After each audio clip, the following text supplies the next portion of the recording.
Information देने के लिए हमारे इजराइल से संवाददाता अरुण सिंह हमसे जुड़ रहे हैं। अरुण, जरा जानना चाहेंगे, हमास प्रमुख सिनवार की मौत की पुष्टि इजराइल के पीएम नेतन्याहू ने भी कर दी है, और क्या आपके पास इंफॉर्मेशन है इस वक्त?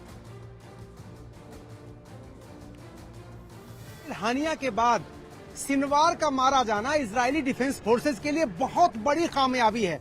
उसकी वजह क्या है कि सिनवार ही पूरे हमास को लीड कर रहा था, रणनीति बना रहा था, और इजराइल के लोगों के लिए और इजरायली डिफेंस फोर्सेस के लिए, बेंजामिन नेतन्याहू के लिए बड़ी सफलता इसलिए भी है क्योंकि एक साल पहले 7 अक्टूबर 2023 को जो हमला हुआ था इजराइल पर, उसका मास्टरमाइंड यही था, सिनवार था, जिसमें 1200 लोगों की जान चली गई थी, 250 लोगों को बंधक बना लिया था, और 101 बंधक अभी भी हैं गाजा स्ट्रिप में, और उन्हीं को छुड़ाने के लिए लगातार आईडीएफ ऑपरेशन कर रही है इजरायली फोर्सेस का यह दावा है।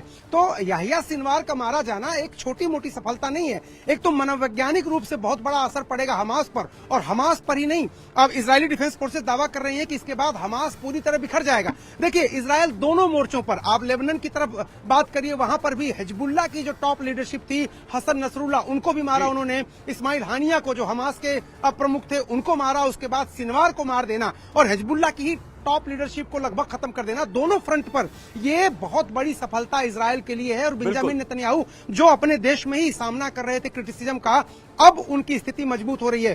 तो याहिया सिनवार जो थे वो बड़े एक तरह से थ्रेट थे और बड़ा सिरदर्द थे इजरायली डिफेंस फोर्सेस के लिए, और उनका मारा जाना एक तरह से बड़ी कामयाबी जरूर इजराइल के लिए है। अरुण, जरा ये बताइए कि सिनवार तो चलिए मारा गया, उसके मारे जाते ही हमास की जो टॉप लीडरशिप है वो खत्म हो गई है। आप चूंकि ग्राउंड जीरो पर हैं, जरा ये बताइए कि सिनवार के मारे जाने के बाद अब इसका क्या और कितना असर होगा, जरा ये बताइए।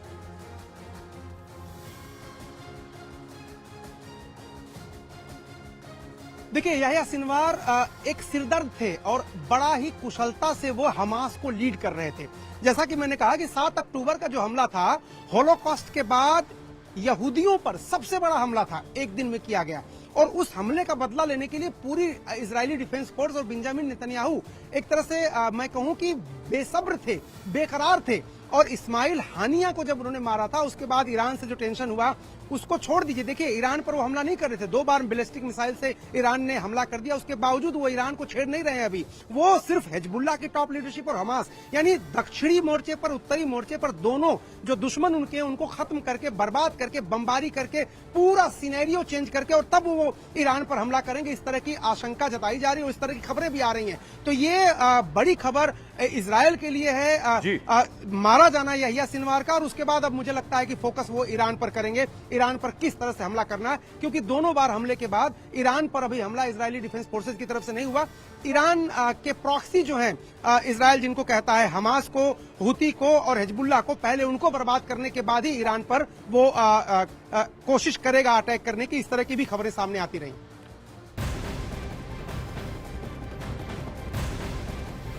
इस बीच आपको बता दें कि अमेरिकी राष्ट्रपति जो बाइडेन ने हमास चीफ की मौत पर बयान जारी किया और सिनवार की मौत को इस्राइल, अमेरिका और पूरी की पूरी दुनिया के लिए शुभ दिन बताया। जो बाइडेन ने कहा कि यह इजरायली बंधकों की रिहाई के लिए एक अच्छा मौका है, अच्छा अवसर है। इससे 1 साल से जारी गजा युद्ध संपन्न हो जाएगा, समाप्त हो जाएगा। साथ ही जो बाइडेन ने यह भी कहा कि इजराइल को हमास को खत्म करने का पूरा अधिकार है। याहिया सिनवार की मौत के बाद हमास अब 7 अक्टूबर की तरह कोई और नरसंहार नहीं कर पाएगा, यह कह दिया है जो बाइडेन ने। तो आपको बता दें, जो बाइडेन ने साफ कहा इजरायली बंधकों की रिहाई के लिए ये अच्छा अवसर है। साथ ही साथ उन्होंने कहा कि अब 1 साल से जारी गजा युद्ध पूरी तरह से खत्म हो जाएगा, इजराइल को हमास को खत्म करने का पूरा अधिकार है, ये भी साफ कर दिया है जो बाइडेन ने। यानी हम साथ खड़े हैं हर मौके पर इजराइल के, ये क्लैरिटी है अमेरिका की तरफ से, जो बाइडेन की तरफ से।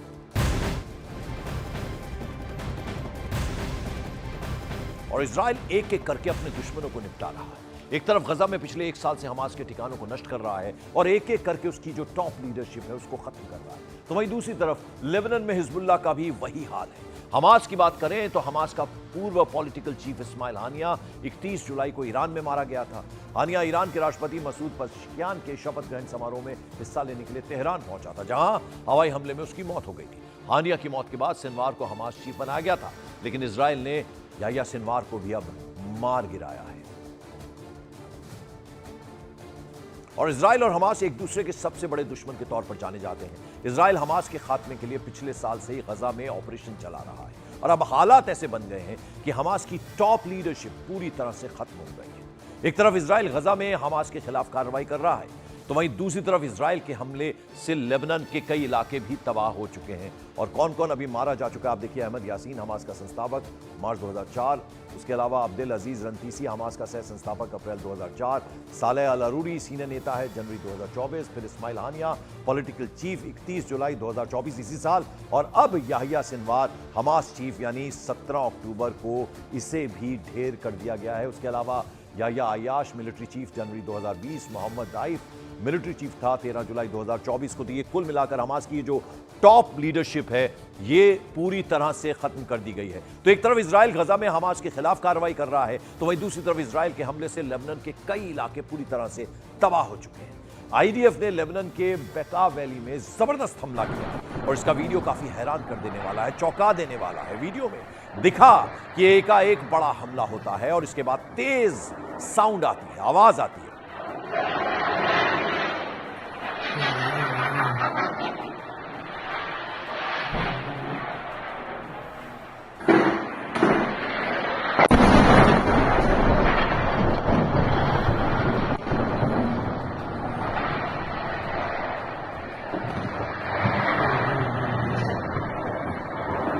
बेका वैली में आपने ये तेज आवाज, ये तेज साउंड सुना कि ऊंची ऊंची लपटें आपने देखी। इजराइल ने लेबनान के एक और शहर में बड़ा हमला किया। लेबनान के टायर शहर में बुर्ज अल चमाली पर हवाई हमला किया गया। इसके बाद तेज धमाका हुआ, पूरा इलाका धुआं धुआं हो गया। इजराइल के ताबड़तोड़ हमले की वजह से लेबनान में 2400 से ज्यादा लोगों की मौत हो चुकी है, जबकि करीब 12,000 लोग घायल भी हो चुके। तो इतने बड़े स्तर पर वहां तबाही हो रही है। तस्वीरें आप देख रहे हैं, टायर लेबनान की तस्वीरें हम आपको दिखा रहे हैं, किस कदर जबरदस्त धमाका यहां पर हुआ।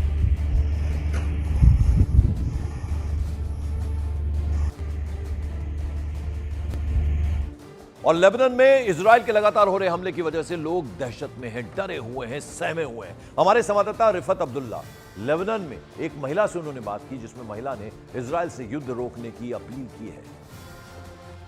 Current situation in Lebanon, are you worried that war is going on this time? Israel is killed many people. It's tourists. They kill us. They kill people of Gaza. Nobody told him stop.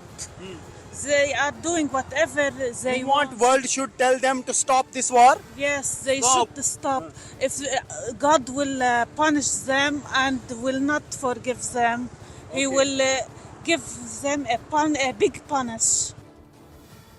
आइए अब जरा आपको दिखा दें कि दक्षिण Lebanon के क्या हालात हैं। इजराइल से लगातार हुए हमले की वजह से पूरा इलाका बर्बाद हो चुका है।